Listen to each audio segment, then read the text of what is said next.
Welcome, everyone. Thank you so much for watching today. My name is Dr. Danielle Henderson, and I'm a licensed professional counselor in the state of Pennsylvania. I'm truly honored to take this time with you today to explore an important topic, the intersection between obsessive-compulsive disorder, or OCD, and faith. Whether you're a mental health professional, a spiritual leader, or someone personally navigating OCD, or supporting a loved one, this talk is for you. OCD is a mental health condition that affects millions of people worldwide. In the United States, OCD affects around 1 in 40 adults and 1 in 100 kids and teens. This means that if we were to put 40 adults in a room together, it is likely that at least one of those adults would be living with OCD. So it's a really common mental health condition. For those of us that hold faith as a cornerstone of our lives, OCD can feel like an unexpected intruder. It might show up as intrusive thoughts that challenge your beliefs, compulsive behaviors that disrupt spiritual practices, or a lingering sense of shame that makes you question your relationship with God, the universe, or whatever higher power you turn to. The good news is that you don't have to choose between your mental health and your faith. In fact, the two can coexist and even strengthen each other when we approach them with understanding and intention. Today, we're going to unpack the unique challenges that OCD can bring to your spiritual journey. We'll look at how it impacts faith, explore evidence-based strategies to manage it, and discover practical steps to reclaim the relationship with faith that you desire. A relationship that's fulfilling, balanced, and personal. By the end of the session, my hope is that you'll leave feeling empowered and feeling equipped with the tools to support yourself or others in weaving faith and mental health together. So let's dive in.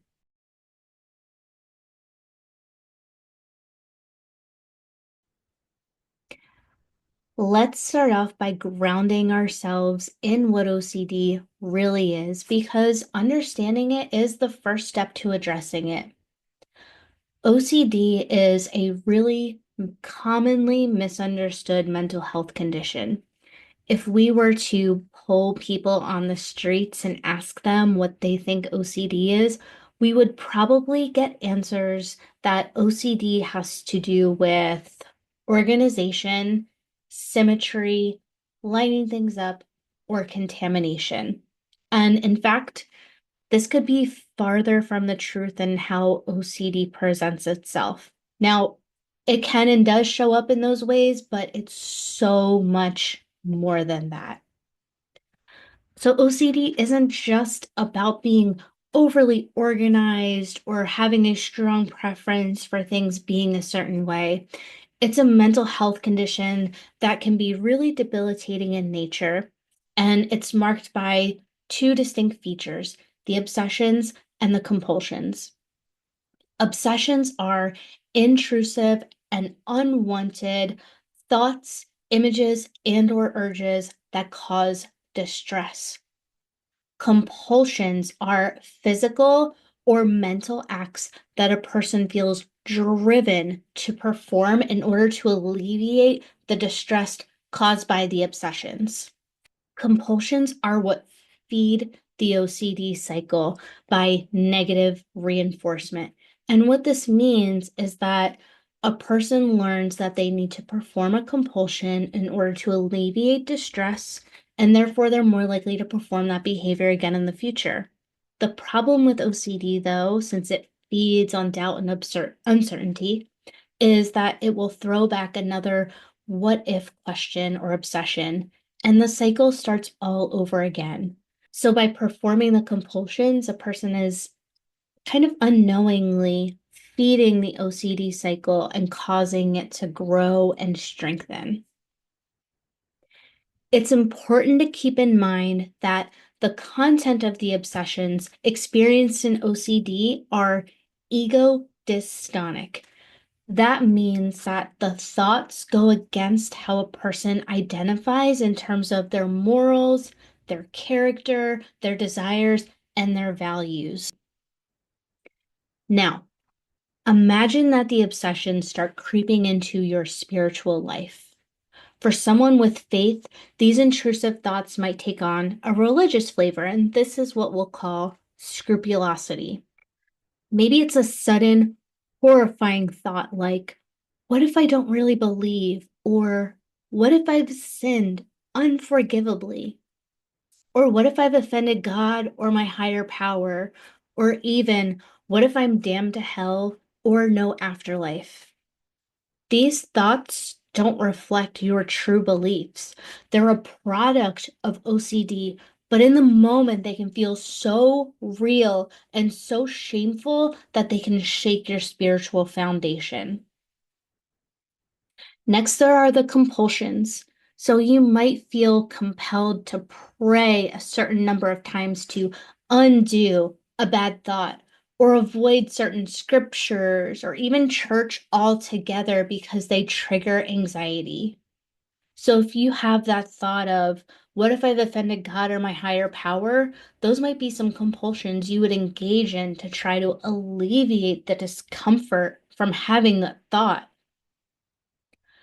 I've worked with individuals who have told me that they'll repeat a prayer over and over and over because they're terrified that if they don't get their prayer just right, that they failed their God in some way. And that is really sad and really just highlights how OCD can take something that's meant to be sacred and bring a sense of peace and really start to distort it. So these physical and mental behaviors, they aren't acts of devotion. They're OCD's way of hijacking something and turning it into a source of exhaustion and contention sometimes. So, how does this affect faith? I'm sure you're gathering and kind of making some conclusions or guesses based on the information that I've shared so far, but I'll share a little bit more in terms of that question. So, for many, OCD creates a cycle of doubt and disconnect. One might start to feel like their spiritual practices are a burden instead of joy. So imagine that. Imagine that, something that once used to bring you meaning and fulfillment and joy, it gets taken away from you bit by bit and it starts to turn into a burden and this source of immense anxiety and distress. You may question whether you're worthy of your faith or you pull away from your community because the shame of having those thoughts feels too heavy. And here's the thing. OCD loves to exploit what matters most to us. So if faith is your anchor, then OCD is going to attack that anchor with precision. Here's what I want you to know. This isn't your fault. OCD isn't a sign of weak faith or a sign that you need to pray more or pray for longer or pray harder. It's a neurobiological condition, and it doesn't define your relationship with your higher power. The fact that you're wrestling with it shows how much your faith matters to you, and that's where your journey of reclaiming your faith begins.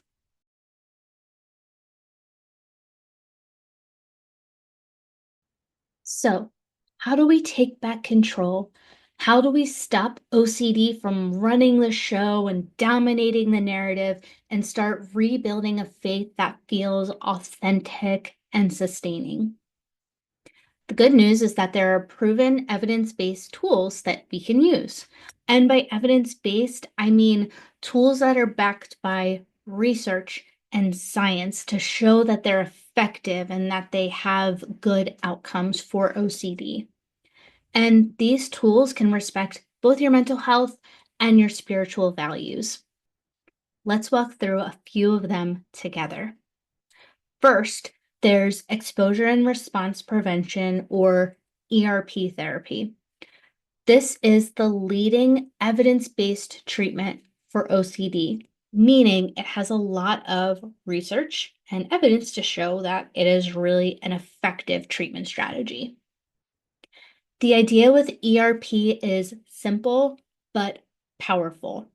So instead of avoiding or neutralizing the intrusive thoughts with compulsions, we face them head on and then resist the urge to act. To break it down a little further, there's two distinct parts to ERP. The first, the E, is for exposure, which means you're gradually being exposed to fears and triggers. And then response prevention is while cutting down and resisting compulsions. And all of this is in the spirit to change the relationship with OCD to where a person can eventually get to, they can have an unwanted, intrusive thought and an uncomfortable feeling. And instead of acting urgently on the thought with a compulsion, they choose to let the thought be, let it pass, and resist acting urgently. This is what breaks the OCD cycle at the end of the day. So an example, if you're plagued by the thought of, what if I've offended God or your version of your higher power, ERP might involve sitting with that thought, letting it be there without rushing to pray it away or seek reassurance. A little bit more of a concrete example could be tying in one's values and then using those as ERP anchors. So for example, if someone has been avoiding church or worship services because of OCD, we'd want to gradually get that person back into church while reducing compulsions. So that could look like maybe at first they sit in the parking lot of church. Maybe a step up from that is they go into the lobby of their church, their synagogue, or their place of worship, and they just hang out in the lobby. Maybe watching a service online is an option, and that could be a next step. And then you'd work up to actually getting the person to attend an in-person service if that's what they want to be able to work up to. While we're working up, we're also cutting down the compulsion. So as we're doing those steps towards the end goal, we would be reducing seeking reassurance or excessively confessing perceived sins or other mental compulsions. It's uncomfortable at first, but over time, your brain starts to learn that thoughts don't have to have power over you. They're just noise. So you can get to a place where thoughts can just be thoughts. Now, I know what some of you might be thinking, that sounds really terrifying, especially if it's about my faith. And you're right, it isn't easy doing that work. But here's where we can integrate your spiritual strength.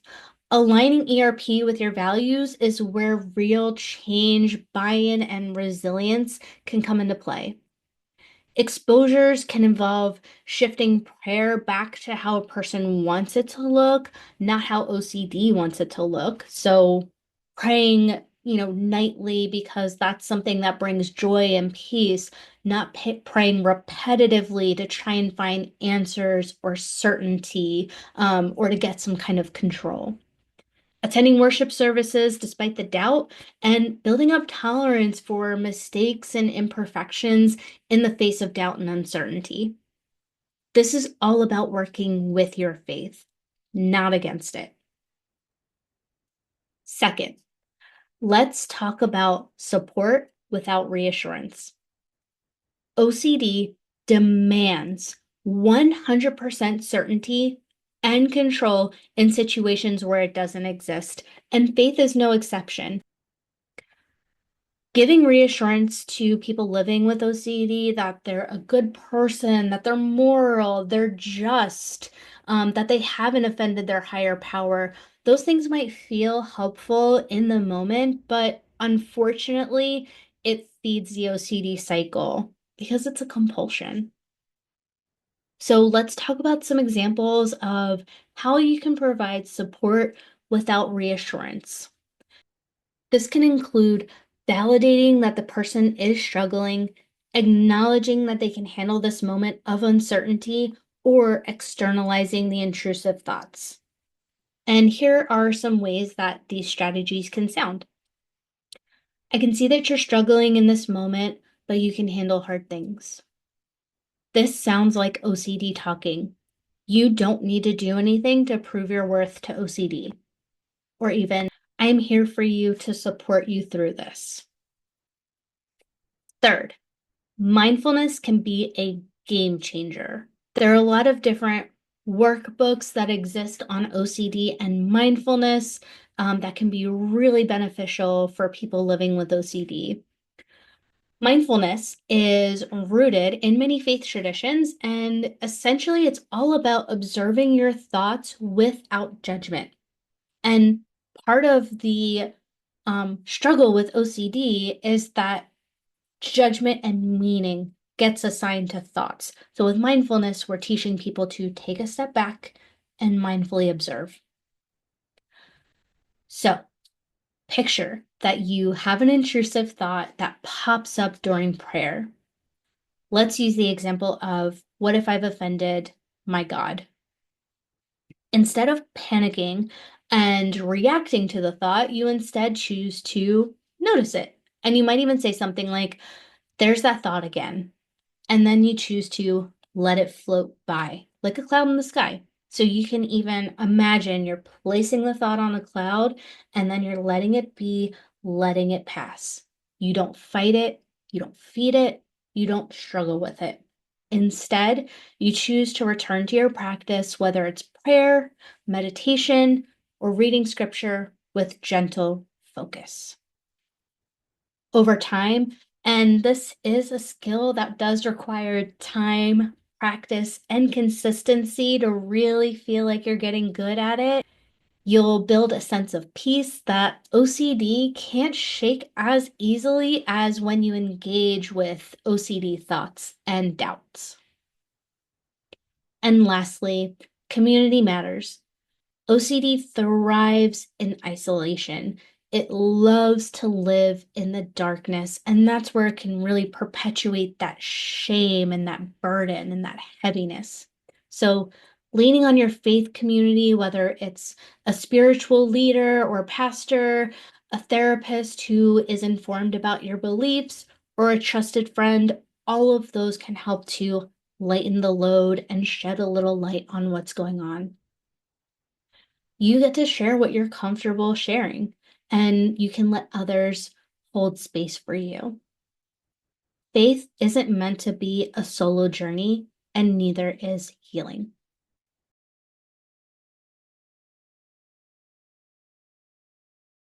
I want to take a moment to share something that can sometimes get blurred when OCD and faith collide.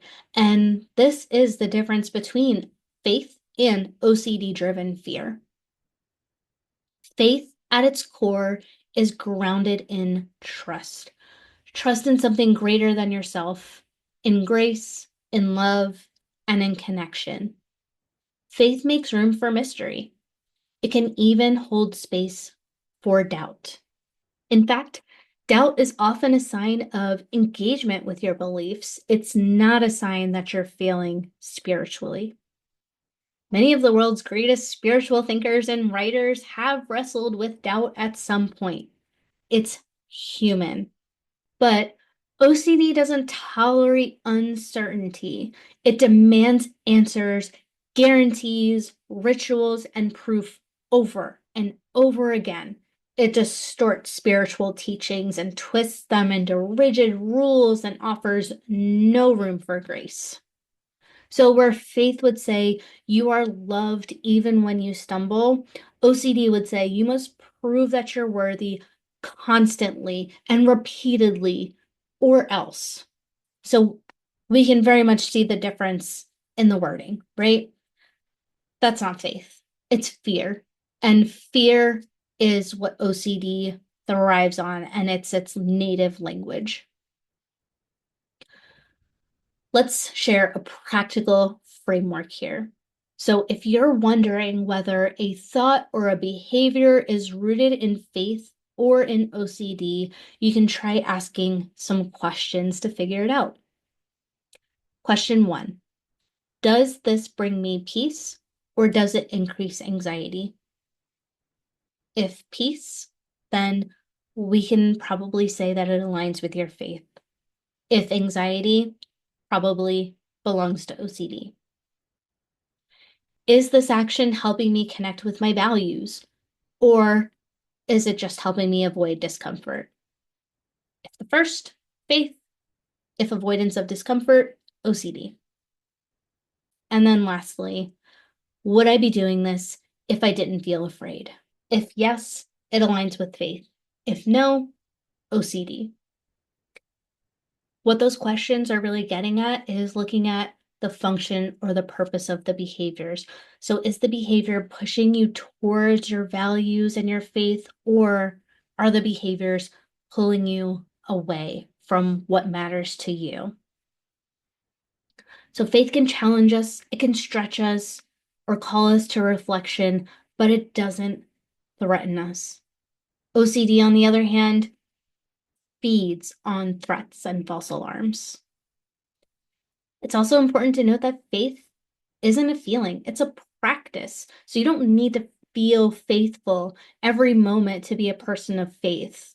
You can be unsure, anxious, even disconnected at times, and still be deeply committed to your spiritual journey. Feelings are fleeting. What matters is the way that we choose to show up, even in uncertainty. So, when you begin to spot the difference between OCD and true spiritual intention, then you can start making a different choice for yourself. You can start by saying, this is OCD and I'm choosing not to engage. Or, this practice used to feel like connection, but now it feels like a compulsion.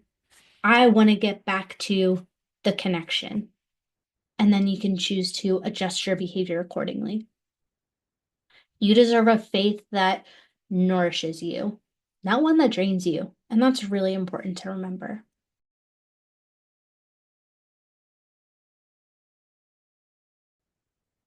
So, what does it look like to reclaim the relationship with faith that you desire? It starts with small, intentional, and committed steps. Steps that honor both your mental health and your spirituality. This could look like setting aside 5 minutes a day to pray or reflect without the pressure to get it right.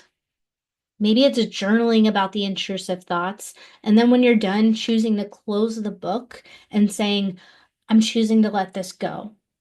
So you're intentionally disengaging and then moving on.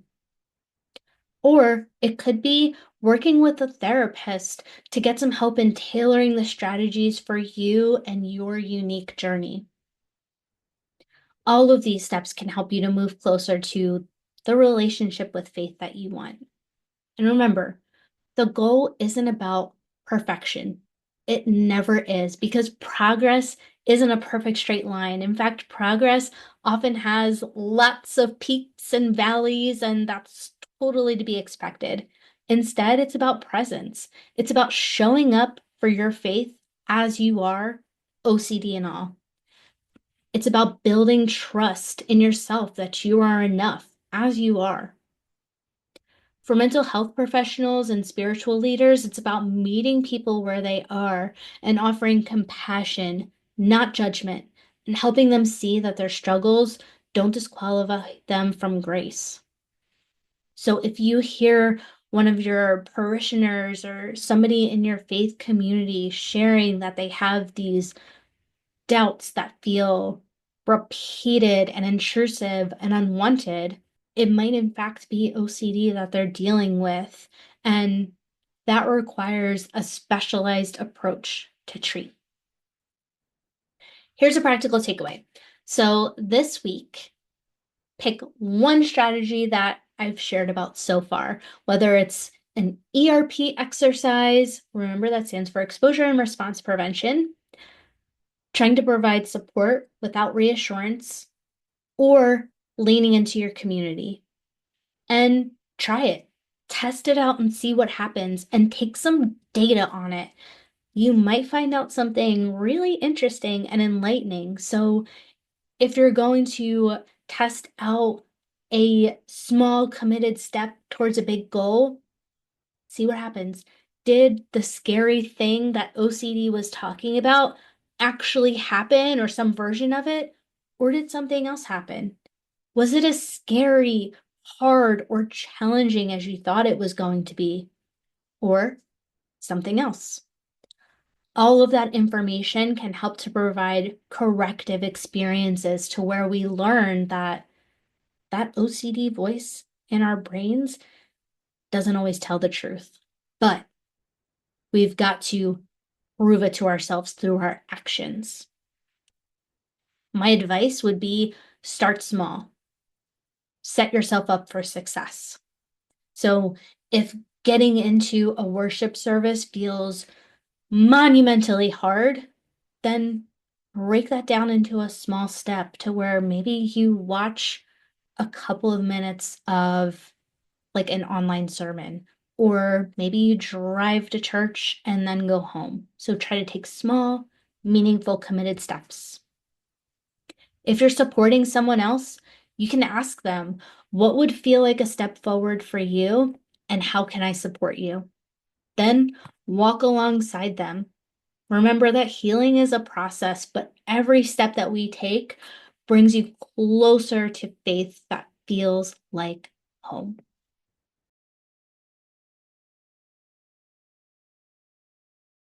As we wrap up, I want to leave you with this. OCD might challenge your faith, but it doesn't have to define it. You have the power to reclaim the relationship that you desire, one that's rich, meaningful, and uniquely yours. It's not about erasing the struggle. It's about learning to dance with it and using tools to strengthen both your mind and your spirit. There's a really nice metaphor in ACT, which is acceptance and commitment therapy, that really talks about this choice of disengaging with the struggle or learning to dance with the OCD as opposed to fighting it. And it's a tug of war metaphor. So imagine that you're actively engaged in a battle of tug of war against OCD, right? So there's a little back and forth and struggling and fighting. And with this metaphor, it talks about what happens if you choose to drop the rope. So once you choose to drop the fight, the struggle stops. We have to choose repeatedly to drop the rope with OCD. And then that's where really awesome things can happen in terms of being able to see a meaningful change. To people that are living with OCD, you're not alone and your faith isn't lost. It's waiting for you to rediscover it in a way that feels true for you. To the professionals and leaders, you have an incredible opportunity to bridge the gap between mental health and spirituality and to be a beacon of hope for those who need it most. Thank you so much for letting me share this with you today. Together, we can build a world where faith and mental health don't just coexist, but thrive.